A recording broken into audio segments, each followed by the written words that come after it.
Global skill development mission में आपका स्वागत है।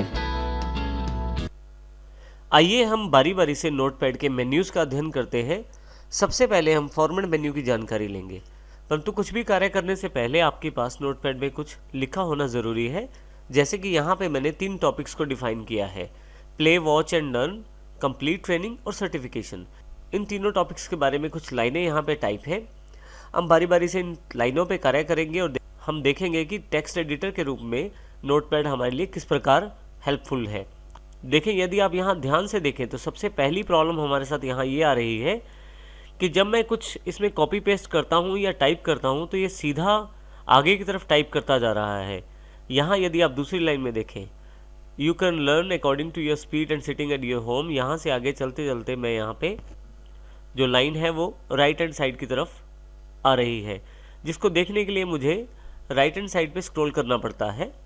स्क्रॉलिंग के लिए आप स्क्रॉल बार का यूज़ कर सकते हैं। नीचे की तरफ आपके पास हॉरिजॉन्टल स्क्रॉल बार है, और यदि डॉक्यूमेंट आपका वर्टिकली अगर आपको स्क्रॉल करना है तो यहाँ वर्टिकल स्क्रॉल बार अवेलेबल हो जाएगी, परंतु अभी इसलिए अवेलेबल नहीं है क्योंकि पेज की जो विड्थ है वो इतनी लंबी नहीं है कि आपको स्क्रॉल बार की ज़रूरत पड़े।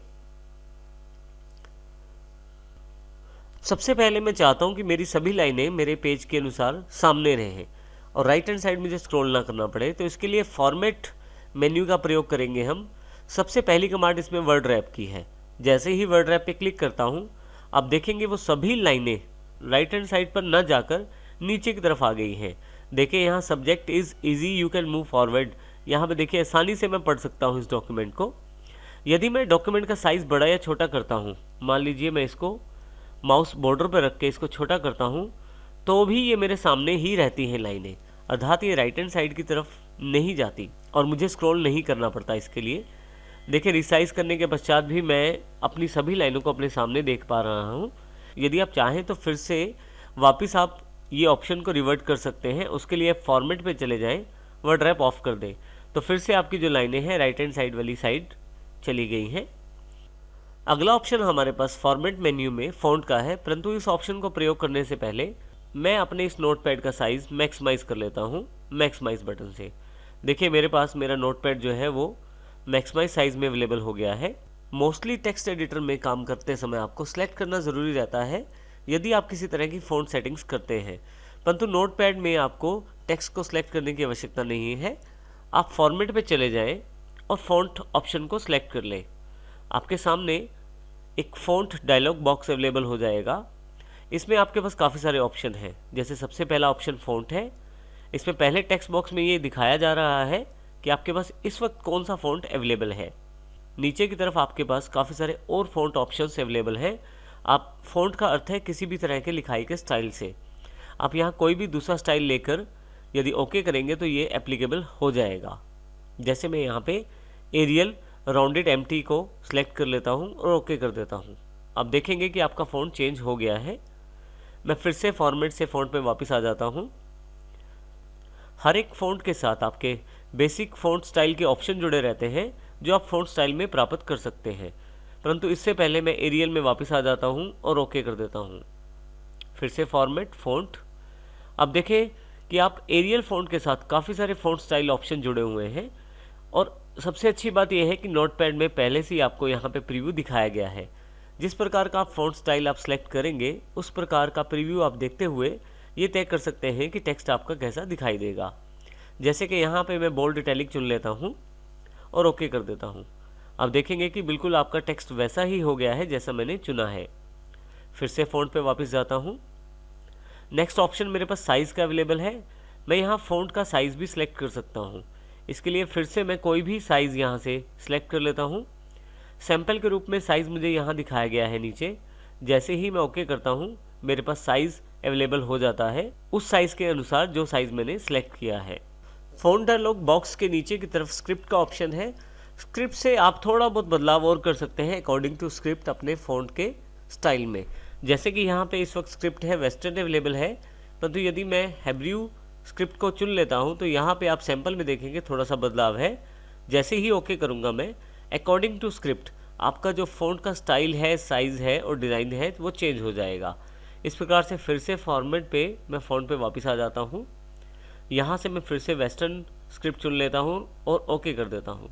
फिर से मैं पुरानी सेटिंग में वापस आ गया हूँ। यदि आप चाहें तो इन फ़ॉन्ट्स में और फ़ॉन्ट्स को भी शामिल कर सकते हैं। उसके लिए आप शो मोर फ़ॉन्ट्स पे क्लिक करें, आपके पास फ़ॉन्ट्स डायलॉग बॉक्स अवेलेबल हो जाएगा विंडोज़ का। यहाँ पे आप नेट से फ़ॉन्ट्स डाउनलोड करके इंस्टॉल कर सकते हैं और उन फ़ॉन्ट्स को आप अपने नोटपैड में शामिल कर सकते हैं। मैं यहाँ से इस बॉक्स को क्लोज कर देता हूँ। यदि आप किसी कारण से सेटिंग्स को अप्लाई नहीं करना चाहते तो आप कैंसिल कर दीजिए, वो सेटिंग्स अप्लाई नहीं होंगी। सेटिंग्स तभी अप्लाई होंगी जब आप ओके करेंगे। कैंसिल करने के अलावा यहाँ से क्लोज भी कर सकते हैं इस बॉक्स को, दोनों का कार्य एक जैसा ही रहेगा। नेक्स्ट टैब जो हम जानकारी लेंगे वो है एडिट। एडिट में सबसे पहली कमांड अनडू है। मान लीजिए मैं किसी टेक्स्ट को सिलेक्ट करके डिलीट का बटन प्रेस कर देता हूँ तो ये टेक्स्ट नोटपैड से डिलीट हो गया है। यदि आप इस कमांड को रिवर्स करना चाहते हैं, अनडू करना चाहते हैं, तो एडिट पे अनडू कमांड का प्रयोग करें। यदि आप यहाँ ध्यान दें तो हर एक कमांड के आगे एक शॉर्टकट दिया गया है, जैसे कि Ctrl+Z। अनडू कमांड पे क्लिक करने पे आप देखें यहाँ से जो आपने टेक्स्ट डिलीट किया था वो वापस आ गया है। और फिर से यदि Ctrl+Z करता हूँ तो फिर से ये देखिए एक स्टेप फिर से बैक हो गया है। तो आप Ctrl+Z का प्रयोग फॉरवर्ड और रिवर्स दोनों कमांड्स के लिए यहाँ करेंगे। इसके अतिरिक्त आप यदि ध्यान दें तो बजाय मैं एडिट पे जाकर अनडू क्लिक करने के कीबोर्ड से Ctrl+Z की का प्रयोग भी कर सकता हूँ। इसी तरह से आप अपने टेक्स्ट को कट कॉपी पेस्ट भी कर सकते हैं। कट का अर्थ है मूव करने से। मैं यहाँ कट कर देता हूँ टेक्स्ट को और माउस का कर्सर जो है नीचे ले आता हूँ। देखिए मैं यहाँ क्लिक करने की कोशिश कर रहा हूँ और वो नीचे नहीं आ रहा कर्सर। तो इसके लिए सबसे पहले मैं लास्ट लाइन पे क्लिक करूँगा, एंड का बटन दबाऊंगा कीबोर्ड पे और एंटर प्रेस कर दूंगा। तो यहाँ पे अब मेरा कर्सर नीचे आ गया है। मैंने जो टेक्स्ट कट किया हुआ है उसे यहाँ लाने के लिए मुझे पेस्ट करना पड़ेगा। जैसे ही आप पेस्ट करेंगे वो वाला टेक्स्ट बीच में से उठ के नीचे आ गया है। इसका अर्थ ये हुआ कि कट का प्रयोग हम मूव करने के लिए करते हैं। कट का प्रयोग करने के बाद आप पेस्ट का प्रयोग करें ताकि आपने जो टेक्स्ट कट किया है उसको आप प्लेस कर सकें। इसी तरह से मैं कॉपी कर सकता हूँ किसी टेक्स्ट को। जैसे मैं इस लाइन को सिलेक्ट कर लेता हूँ, एडिट पर जाकर कॉपी कर देता हूँ तो मेरे पास ये टेक्स्ट कॉपी हो गया है। परंतु टेक्स्ट को मुझे दूसरी जगह रखने के लिए पेस्ट करना ज़रूरी है। जैसे मैं यहाँ पे क्लिक कर देता हूँ, एडिट पे पेस्ट कमांड का प्रयोग करता हूँ तो आप देखेंगे कि वही लाइन यहाँ पे दोबारा पेस्ट हो गई है। पेस्ट का प्रयोग मैं एक से अधिक बार कर सकता हूँ। जैसे कि यहाँ पे मैं फिर से पेस्ट कर देता हूँ एक बार फिर से। तो इस प्रकार आप पेस्ट का प्रयोग जितनी बार चाहे उतनी बार कर सकते हैं। आपके पास जो टेक्स्ट क्लिपबोर्ड पर है, माइक्रोसॉफ्ट की तरफ से एक क्लिपबोर्ड एरिया रहता है सभी सॉफ्टवेयर्स के लिए कॉमन। वहाँ पे जो टेक्स्ट रहता है वो आप कभी भी दोबारा पेस्ट कर सकते हैं जब तक आपके क्लिपबोर्ड पे वो टेक्स्ट है। जैसे कि हमारे पास प्ले, वॉच एंड लर्न जो टेक्स्ट है वो हमारे पास इस वक्त क्लिपबोर्ड पे है, तो उसको आसानी से मैं कभी भी पेस्ट दोबारा कर सकता हूँ। यदि आप अपनी फाइल में से किसी टेक्स्ट को डिलीट करना चाहते हैं तो वो भी आसानी से कर सकते हैं। जैसे कि यहाँ पे मैं इन 4 लाइनों को सिलेक्ट कर लेता हूँ। एडिट पे मेरे पास डिलीट कमांड है। यदि मैं इसे क्लिक कर दूँ डिलीट को तो मेरे पास ये टेक्स्ट यहाँ से हट जाएगा, अर्थात मेरे फाइल में से डिलीट हो जाएगा। मैं इसे वापस ला सकता हूँ फिर से अनडू के द्वारा। शॉर्टकट के रूप में Ctrl+Z का प्रयोग भी कर सकता हूँ मैं। इसी तरह से आपके पास फाइंड कमांड का ऑप्शन है। आप चाहें तो किसी वर्ड को आसानी से आप ढूंढ सकते हैं नोटपैड में। छोटी फाइल होने पर तो सामने दिखाई दे रहे हैं वर्ड, परंतु यदि आपकी फाइल बहुत बड़ी हो, काफ़ी सारे पेजेस की हो, किसी खास वर्ड को ढूंढना मुश्किल हो जाता है। ऐसे केस में आप एडिट में फाइंड का प्रयोग करें। जिस टेक्स्ट को आप ढूंढना चाहते हैं वो यहाँ टाइप कर दें। जैसे यहाँ मैं प्ले को ढूंढना चाहता हूँ। आप यहाँ ध्यान दें कि मैंने सबसे पहले कर्सर को ऊपर क्लिक कर दिया है, सबसे ऊपर, और यहाँ पे डायरेक्शन में डाउन सिलेक्टेड है, अर्थात ऊपर से नीचे की तरफ अब टेक्स्ट को सर्च किया जाएगा। अर्थात ऊपर से नीचे की तरफ जो मैंने फाइंड वर्ड में लिखा है प्ले, उसे ढूंढा जाएगा। इससे मैंने फाइंड वर्ड टेक्स्ट बॉक्स में जो मैंने प्ले लिखा है उसको ऊपर से नीचे की तरफ ढूंढा जाएगा। यदि मैं अप की तरफ ढूंढना चाहता हूं तो मैं नीचे क्लिक कर दूंगा ताकि नीचे से ऊपर की तरफ ढूंढा जाए। यदि मैं चाहता हूं कि टेक्स्ट को केसिंग के अनुसार ढूंढा जाए, अर्थात यदि मैं बड़े अक्षर लिखूं, कैपिटल लेटर्स लिखूं तो कैपिटल ढूंढे जाए और स्मॉल लेटर्स लिखूं तो स्मॉल ढूंढे जाए, तो मैं मैच के इस ऑप्शन को क्लिक करके ऑन कर सकता हूं। परंतु अभी मैं इसे अनचेक कर देता हूं। मैंने प्ले लिख लिया है फाइंड वर्ड बॉक्स में, डायरेक्शन डाउन साइड पे है और मैंने ऊपर की तरफ क्लिक भी कर दिया है। अब मैं फाइंड नेक्स्ट पे क्लिक करता हूँ।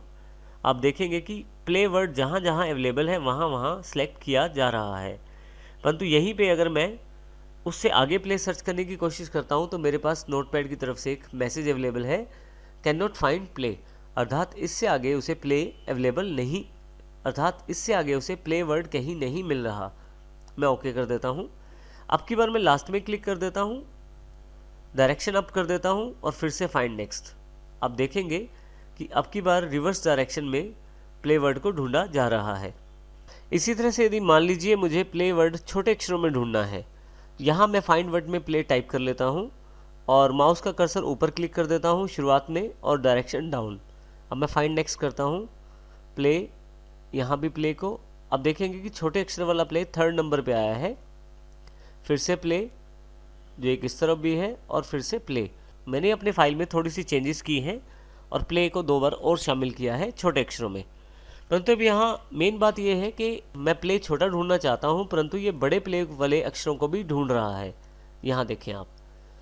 तो ऐसे केस में यदि आप सिर्फ छोटे अक्षरों वाला प्ले ही ढूंढना चाहते हैं तो आप मैच केस ऑप्शन को क्लिक करके ऑन कर सकते हैं।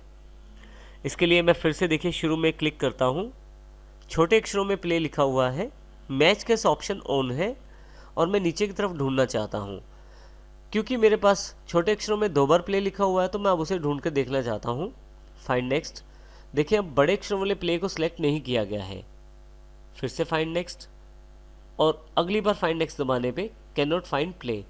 तो इस प्रकार से आप आसानी से बड़े और छोटे अक्षरों में भेद करते हुए भी ढूंढ सकते हैं अपने टेक्स्ट को मैच केस के द्वारा। मैं यहाँ इसे कैंसिल कर देता हूँ। इसी के साथ अगला जो ऑप्शन अवेलेबल है वो है फाइंड नेक्स्ट। फाइंड नेक्स्ट के लिए भी सबसे पहले मैं ऊपर की तरफ माउस क्लिक कर देता हूँ, फाइंड नेक्स्ट पे क्लिक करता हूँ। आप देखेंगे कि इसने प्ले को सिलेक्ट कर लिया है, क्योंकि पिछली बार जो मैंने फाइंड किया है किसी टेक्स्ट को वो है प्ले, वो भी स्मॉल लेटर्स में।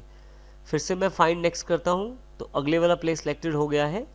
तो इस तरह से आप शॉर्टकट F3 का प्रयोग करके बाद में भी फाइंड बॉक्स को क्लोज किए बिना भी लास्ट सर्च को ढूंढ सकते हैं।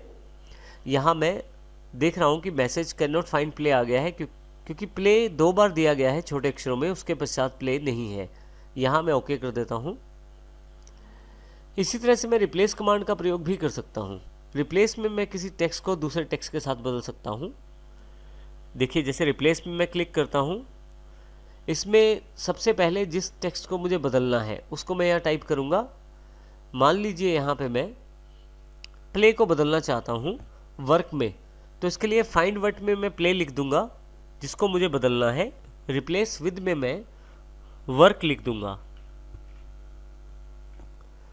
तो अब मैं प्ले वर्ड को जहाँ जहाँ भी प्ले वर्ड है उसको वर्क वर्ड के साथ बदलना चाहता हूँ। अब ध्यान रखिएगा, अगर आप मैच केस ऑन करते हैं और छोटे अक्षर ढूंढते हैं तो सिर्फ छोटे वाले अक्षरों को वर्क में बदला जाएगा, परंतु यदि मैच केस ऑफ रखते हैं तो प्ले जितनी बार भी आपकी फाइल में आया है, चाहे वो बड़े अक्षरों में है या छोटे अक्षरों में है, सबको बदल दिया जाएगा। मैं माउस को सबसे ऊपर क्लिक कर लेता हूँ और फाइंड करता हूँ। देखिए यहाँ पे प्ले अवेलेबल है।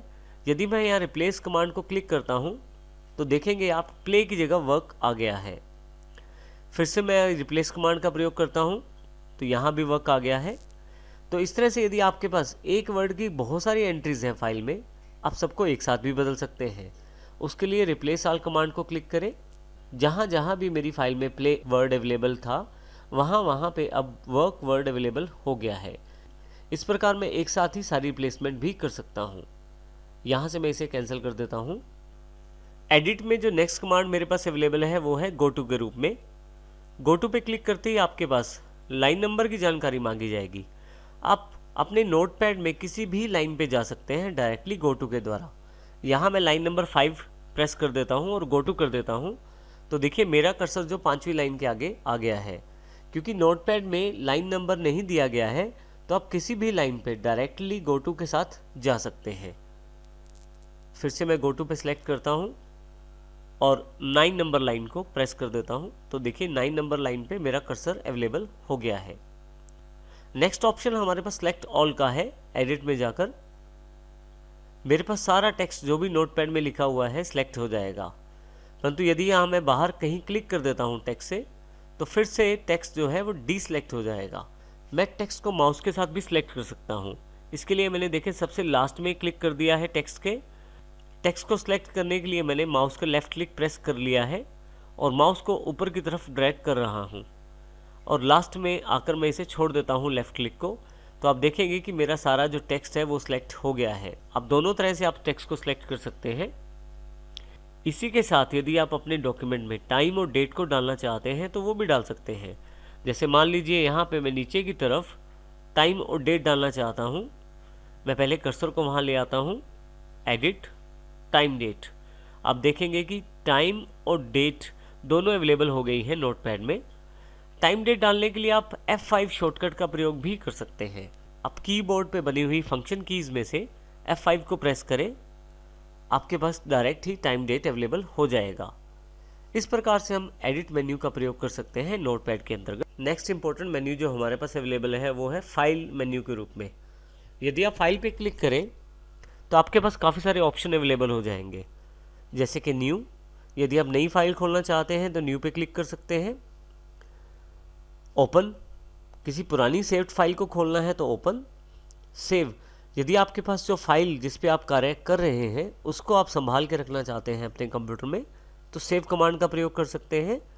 सेव एज, जो फाइल आपने सेव कर दी है उसका एक डुप्लीकेट कॉपी भी बना के रख सकते हैं सेव एज के द्वारा।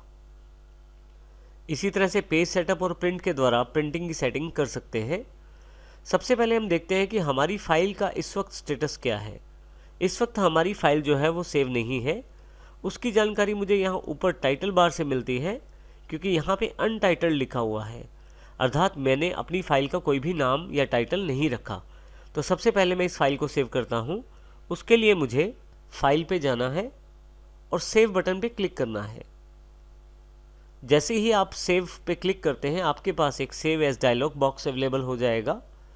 आइए इस डायलॉग बॉक्स में देखते हैं कि फाइल को किस प्रकार हम सेव कर सकते हैं। सबसे ऊपर देखें तो आपके पास ये जानकारी दी जा रही है कि अभी आप कहाँ पे हैं। यदि आप माउस को लास्ट में क्लिक करें, सी में, आप अपनी सी ड्राइव यूज़र्स में बेस्टो यूज़र के अंतर्गत डॉक्यूमेंट्स के अंतर्गत हैं। मैं यहाँ लेफ़्ट सेक्शन का प्रयोग करते हुए कहीं पे भी अपना फ़ाइल को सेव कर सकता हूँ। लेफ़्ट साइड पे वो सभी लोकेशंस हैं जहाँ पे मैं अपनी फ़ाइल सेव कर सकता हूँ। जैसे मैं अपनी फ़ाइल को डॉक्यूमेंट्स में सेव करना चाहता हूँ तो यहाँ पे मैं डॉक्यूमेंट सेलेक्ट कर लेता हूँ। यहाँ पे मेरे पास राइट हैंड साइड पे डॉक्यूमेंट फोल्डर के अंतर्गत जो भी फाइल्स या फोल्डर पहले से अवेलेबल है उनकी जानकारी है। अब मैं नीचे फाइल नेम पे अपनी इस फाइल का एक नाम रखना चाहता हूँ। माई टेक्स्ट के नाम से मैंने फाइल का नाम रखा है। अब सेव एज टाइप में यदि ध्यान दें तो आपके पास टेक्स्ट ऑप्शन अवेलेबल है, अर्थात आपकी जो फाइल सेव होगी वो start.txt एक्सटेंशन से होगी, अर्थात ये नोटपैड की फाइल होगी। ये जानकारी इस एक्सटेंशन से मिलती है। यहाँ मैं इसे सेव कर देता हूँ। आप देखेंगे कि जहाँ अनटाइटल लिखा हुआ था वहाँ माई टेक्स्ट लिखा आ गया है। मैं इस फाइल को क्लोज कर देता हूँ। यहाँ से दोबारा इस फाइल को ओपन करने के लिए मैं नोटपैड पे क्लिक करता हूँ, फाइल पे, ओपन। जब आप ओपन पे क्लिक करते हैं तो आपके पास बिल्कुल वैसा ही एक ओपन डायलॉग बॉक्स खुल जाता है जैसा सेव वाला खुला था, परंतु इसमें फ़र्क ये है कि पहले हम फाइल को सेव कर रहे थे, अब की बार फाइल को खोल रहे हैं। बाकी लगभग ऑप्शन सेम ही है। जैसे ऊपर की तरफ मैं कहाँ पे हूँ ये जानकारी, मैं डॉक्यूमेंट्स सेक्शन में हूँ। लेफ़्ट साइड से मैं उस जगह या उस लोकेशन का चुनाव कर सकता हूँ जहाँ पे मेरे पास फाइल पड़ी है, जैसे डॉक्यूमेंट्स। राइट हैंड साइड पे मेरे पास फाइल का नाम आ गया है, मैं माई टेक्स्ट फाइल को चुन लेता हूँ। अब देखेंगे कि फाइल नेम स्वयं ही यहाँ सेलेक्ट हो गया है जब मैंने ऊपर क्लिक किया है फाइल को। जैसे ही ओपन पे क्लिक करता हूँ मेरे पास मेरी फाइल फिर से खुल जाती है। इस प्रकार ओपन के द्वारा मैं फाइल को खोल सकता हूँ। हम फिर से फाइल मेन्यू पर चलते हैं। मैं चाहता हूँ कि इसकी एक डुप्लीकेट कॉपी बना के रख दी जाए, तो उसके लिए मैं सेव एज पे जाता हूँ। सेव एज बॉक्स बिल्कुल वही सेव वाला बॉक्स है, फ़र्क सिर्फ इतना है कि अब की बार आपकी पहली फाइल भी बनी रहेगी और एक नई फाइल और ऐड हो जाएगी यहाँ पे नए नाम से। एक तरह से उसका एक कॉपी ऐड हो जाएगा। तो माई टेक्स्ट मेरी पहली फाइल का नाम था और माई टेक्स्ट 1 मेरी दूसरी फाइल का नाम है। मैं यहाँ इसे सेव कर देता हूँ। अब ऊपर की तरफ देखें, जहाँ पे टाइटल बार है वहाँ पे आपके पास माई टेक्स्ट 1 लिखा आ गया है, जो मेरी नई फाइल का नाम है। यदि ओपन करना चाहूँ तो मैं इन दोनों में से किसी भी फाइल को ओपन कर सकता हूँ।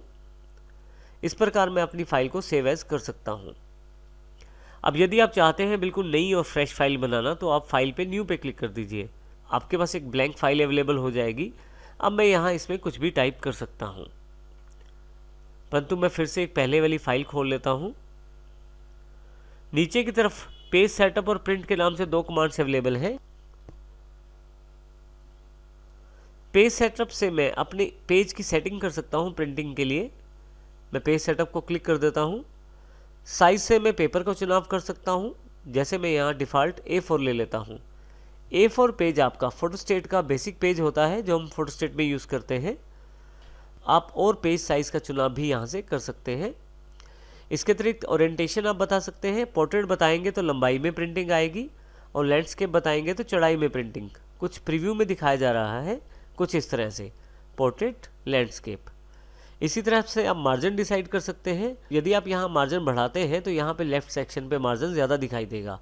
जैसे कि यहाँ पे मार्जिन में 2 कर देता हूँ तो आप देखेंगे कि लेफ़्ट साइड का मार्जिन बढ़ गया है। इस तरह से बाकी साइड्स के मार्जिन भी आप कंट्रोल कर सकते हैं यहाँ से। इसके अतिरिक्त हमारे पास नीचे 2 टेक्स्ट बॉक्स और हैं, हेडर और फुटर। यदि आपकी फाइल में बहुत सारे पेजेस हैं और कोई टेक्स्ट आप हर पेज के ऊपर डालना चाहते हैं, तो उसको बार बार लिखने के बजाय आप पेज के हेडर में इंक्लूड कर सकते हैं।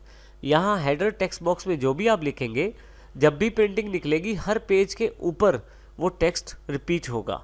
जैसे यहाँ पे मैं हेडर के लिए लाइन लिख देता हूँ,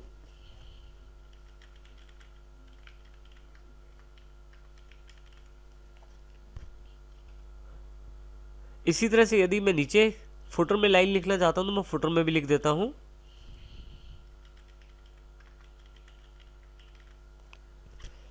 अब जितने भी पेजेस हम प्रिंटिंग में निकालेंगे, यदि वो संख्या में बहुत ज़्यादा होते हैं, एक से ज़्यादा होते हैं, तो हर पेज के ऊपर हेडर वाला टेक्स्ट आएगा और हर पेज के नीचे वाली साइड पे फुटर वाला टेक्स्ट आएगा। जैसे ही मैं ओके करता हूँ ये सेटिंग्स एप्लीकेबल हो जाएंगी। फाइल में नेक्स्ट ऑप्शन हमारे पास जो अवेलेबल है वो है प्रिंटिंग के लिए। फाइल में चले जाएं और प्रिंट को क्लिक कर दें। आप शॉर्टकट Ctrl+P भी प्रयोग कर सकते हैं। यहाँ पे आप देखें आपके पास काफ़ी सारी जानकारी अवेलेबल है प्रिंटिंग सेक्शन के बारे में, जैसे जर्नल में सेलेक्ट प्रिंटर। अब यहाँ पे मेरे पास कंप्यूटर में कोई भी प्रिंटर इंस्टॉल नहीं है, परंतु यदि आपके कंप्यूटर में प्रिंटर इंस्टॉल हो तो उसका नाम यहाँ पे आ जाएगा। आप उस नाम को सिलेक्ट करें। उसके पश्चात आप यहाँ पे प्रेफरेंसेस सिलेक्ट कर सकते हैं अपने प्रिंटर के लिए, लैंडस्केप या पोर्ट्रेट। जिस तरह से आप प्रिंटिंग चाहते हैं उस तरह की प्रिंटिंग लेआउट में आ जाएगी। यहाँ मैं कैंसिल कर देता हूँ अभी इसे। इसके अलावा यहाँ पे पेज रेंज, यदि ऑल करेंगे तो सभी पेजेस प्रिंट हो जाएंगे, और किसी एक खास पेज को प्रिंट करना हो तो पेजेस सेलेक्ट करके उस पेज का नंबर डाल दीजिए। नंबर ऑफ़ कॉपीज़ आप यहाँ से डिसाइड कर सकते हैं। आप जितनी कॉपीज़ यहाँ फीड करेंगे उतनी कॉपीज़ प्रिंटिंग में निकाली जाएंगी। मान लीजिए यहाँ मैं 5 टाइप करूँ तो 5 कॉपीज़ मेरे एक ही पेज की निकाली जाएंगी। फाइनली मुझे अप्लाई करना है इन सेटिंग्स को लागू करने के लिए, और यदि प्रिंट करना चाहता हूँ तो मैं प्रिंट पे क्लिक करूँगा। प्रिंट करते ही मेरे पास, यदि मेरे पास प्रिंटर कनेक्टेड है तो प्रिंटिंग अवेलेबल हो जाएगी। यहाँ अभी मैं इसे कैंसिल कर देता हूँ।